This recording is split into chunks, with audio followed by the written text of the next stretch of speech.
Saya mau berbicara tentang sistem kehidupan, ya, sistem kehidupan. Setiap keluarga itu ada sistem.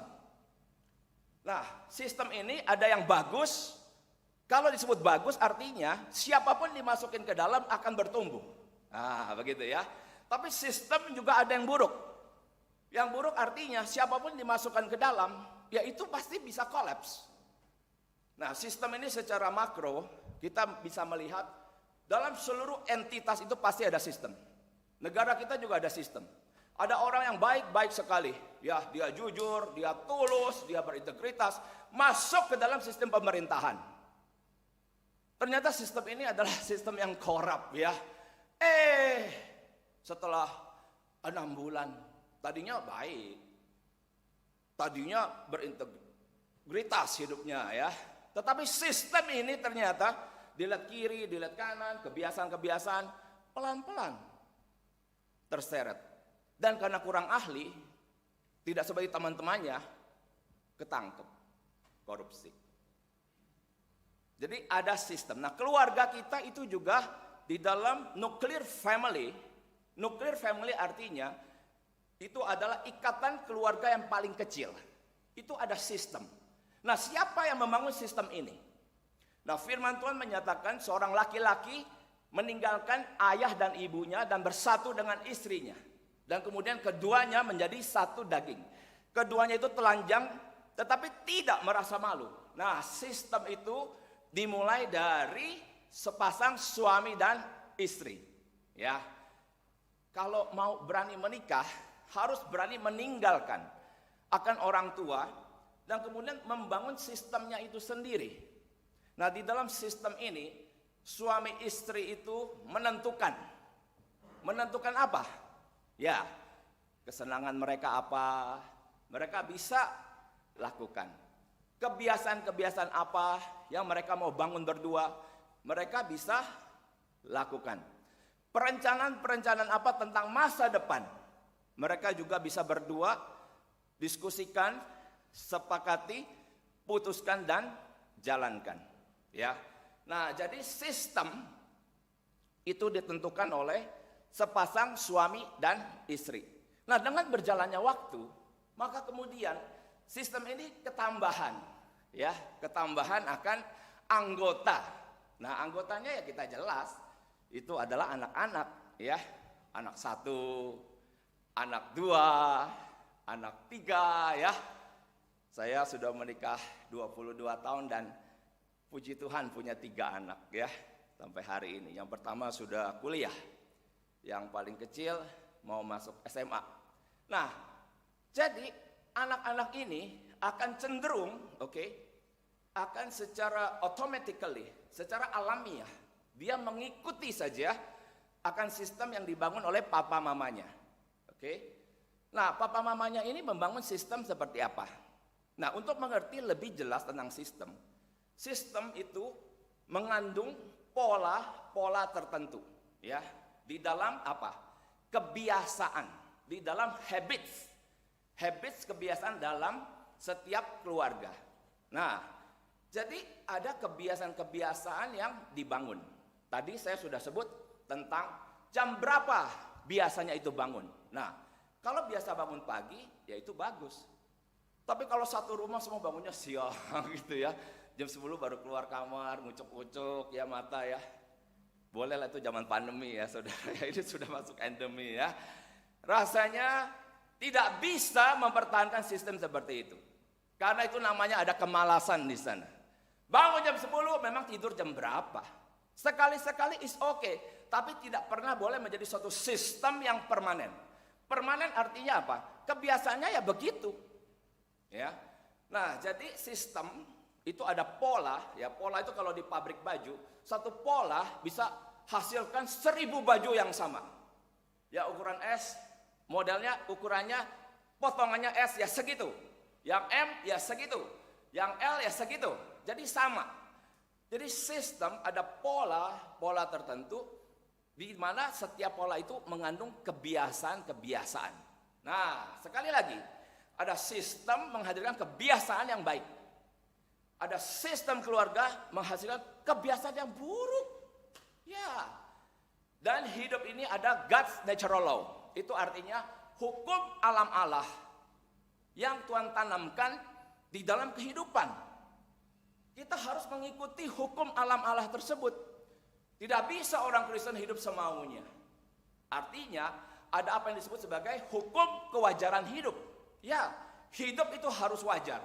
Jikalau kita tidak wajar, hidup semaunya, hidup kita bisa collapse, hidup kita bisa decline, dan hidup kita bisa menjadi batu sandungan bagi banyak orang.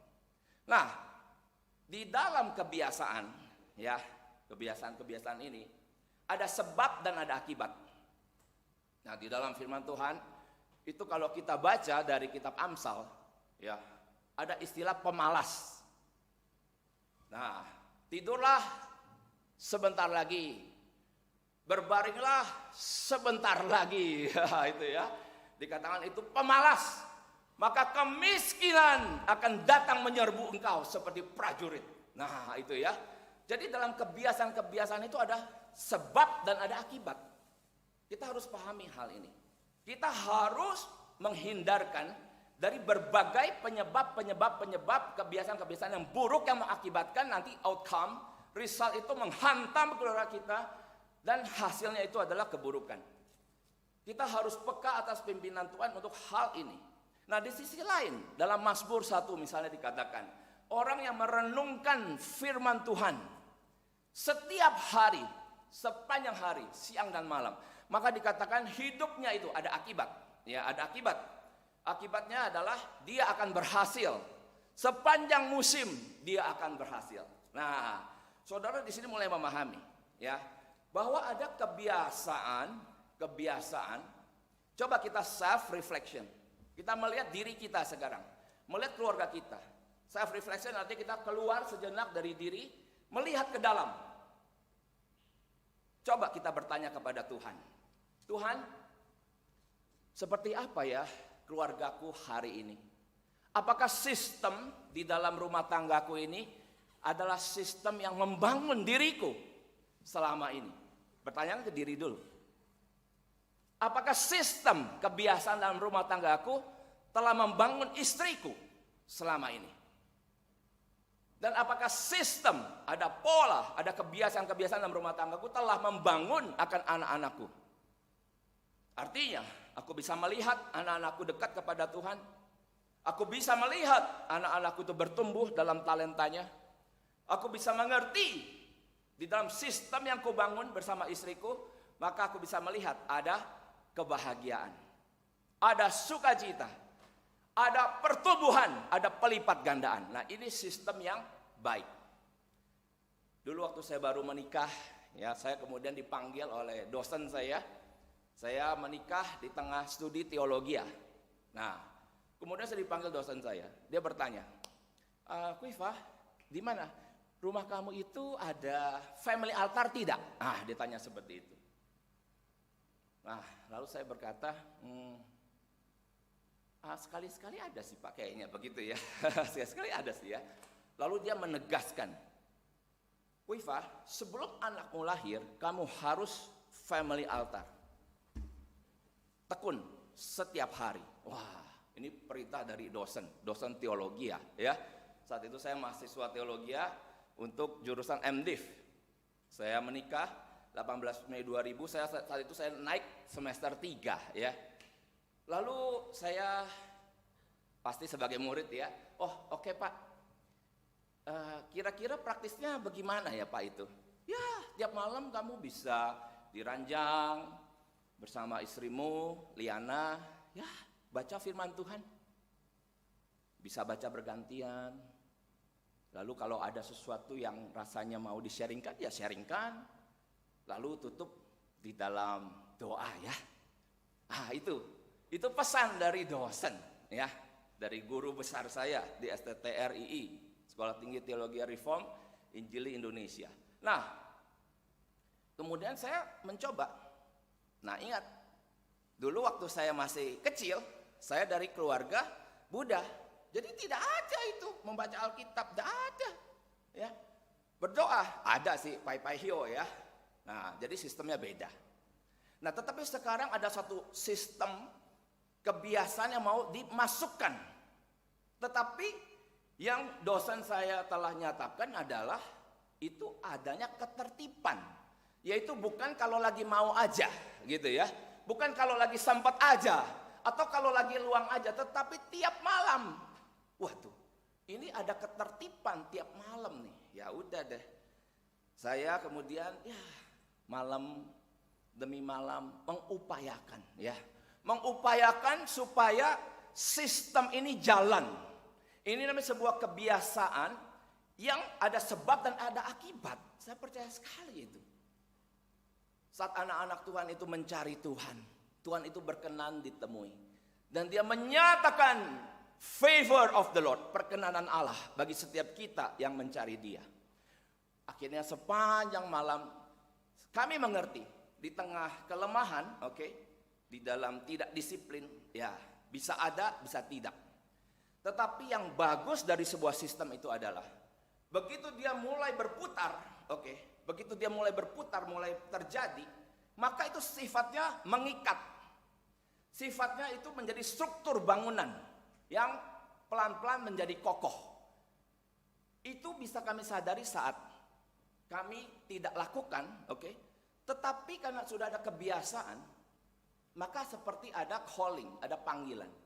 Ayo, kamu belum melakukan. Ini kalau pelan-pelan sistem sudah terbangun ya. Nah seringkali orang Kristen berhenti sebelum sistem itu terbangun dengan kokoh. Sedikit lagi, tapi udah keburu berhenti begitu. Nah setelah anak kami lahir, makanya dosen saya berkata, kamu harus bangun family altar sebelum anakmu lahir. Nah setelah anak lahir, anak saya pertama itu Justin ya, lahir. Kira-kira 1 tahun kemudian setelah kami menikah, nah sistem ini ambruk, ambruk ya. Artinya jam 8 biasanya kami baca Alkitab berdua, sekarang udah ada bayi. Dan bayi ini tidak tidur jam 8 ya. Dia masih asik gitu kan dengan dirinya, nggak tahu dia pikir apa ya karena bayi. Tetapi saat itu bisa jadi Liana sedang sibuk ya kasih ASI bisa. Dan hadirnya bayi ya tadinya tidurnya tertib kami orang tua. Dengan hadirnya bayi tidur jadi tidak tertib ya. Tuh ini bayi bisa bikin orang tua jadi upside down ya. Jadi kadang tidur kadang tidak ya intinya semuanya kacau. Tetapi saya mau kasih tahu ya, home sweet home itu dimulai dari kita menyadari ada kebiasaan baik yang kita masukkan. Dan itu salah satunya harus ada family altar. Dan kemudian setelah bayi ini, Justin bisa duduk, itu mungkin 6 bulan. Kami yang sudah bermalam-malam tidak ada family altar ya. Rasanya kok kangen, pengen lagi. Gitu ya. Dan akhirnya itu jalan lagi. Dan dia terus berdinamika. Waktu anak kedua lahir, hilang lagi. Kemudian ada lagi. Sampai kemudian sistem itu dikenali oleh anak saya. Anak saya mengenali, loh dalam rumah tangga ini ada kalau malam duduk-duduk di ranjang, baca Alkitab, ada doa. Nah kalau tidak ada, dia bisa nanya. Dia bisa mencari. Papa, mama, ayo kumpul. Doa-doa, baca Alkitab. Nah gitu. Nah ini namanya sistem sudah menjadi kuat. Nah hari ini hidup tahu-tahu panjang ya. Tetapi serasa semalam. Anak-anak kami sudah dewasa. Kami pastinya sudah tidak family altar setiap hari. Tetapi seminggu sekali itu pasti ada. Kami sore menuju malam kita ada snack, kita ada minuman ringan ya. Dan kita berkumpul di meja makan, kita membaca firman Tuhan, kita sharing life dan kemudian diakhiri dengan berdoa. Nah, jikalau keluarga ada sistem seperti ini, barulah ada home sweet home ya. Adakah family altar di dalam rumah tangga kita? Anak saya yang gadis ya hari ini bentar lagi nih usia 17. Dia punya teman banyak ya. Pernah satu kali saya lihat Saya keluar dari kamar jam 11 malam. Udah tidur saya, jam 11 kebangun ya, mau ke WC. Kok masih nyala? Ini kamar tidur anak saya. Saya buka, saya ngintip. Loh, Lin kok belum bobok? Bentar Pak, teman saya mau bunuh diri. Waduh, mau bunuh diri. Dalam hati, Lin kalau mau bunuh diri mah kagak ngomong-ngomong Lin. Saya bilang ya sudah diurus ya. Tapi abis kamu cepat tidur ya. Nah saya ke toilet saya tidur. Nah besok pagi di meja makan ngobrol. Semalam itu kenapa Lin teman kamu? Dia mulai cerita. Ya dari satu cerita ke cerita yang lain. Waduh sekarang ini hati-hati ya. Banyak anak remaja itu kesepian di rumahnya sendiri. Masuk ke situs-situs yang tidak benar, lalu melalui banyak sekali aplikasi, berkenalan dengan orang-orang yang siapa dia kita tidak tahu. Mungkin profile picture-nya itu palsu. Hati-hati. Nah, teman anak saya ini banyak yang cerita yang stres ya, depresi. Lalu curhatnya ke anak saya. Aduh. Nanti anaknya curhat ke bapaknya. Aduh, begitu ya. Sadari, ini kita harus betul-betul hati-hati. Nanti pulang ke rumah, sapa anak kita. Ajak ngobrol. Bangun relasi dengan mereka, ya. Bangun persahabatan. Nah, ini hal yang pertama, ya, tentang sistem, oke? Nah, sistem ini harus terus kita rawat. Ya, harus terus kita rawat. Kita boleh lihat adakah sistem yang baik harus kita pertahankan. Adakah sistem itu yang buruk, ya, sistem kehidupan yang buruk, ada kebiasaan-kebiasaan buruk, kita catat. Kita catat, kemudian karena kita anak-anak Tuhan dan mengerti Tuhan itu hidup, kita bawa kepada Tuhan. Kita doakan. Kita hancurkan in the name of Jesus. Kebiasaan-kebiasaan yang buruk yang ada di dalam rumah tangga kita. Dan kita minta belas kasihan Tuhan supaya rumah tangga kita dihadirkan Tuhan sistem kehidupan yang baik. Yang mungkin tadinya tidak ada, tetapi setelah kita petakan itu bisa menjadi ada dan menjadi milik kita. Sehingga betul rumah tangga kita hari ini adalah rumah tangga yang nyaman.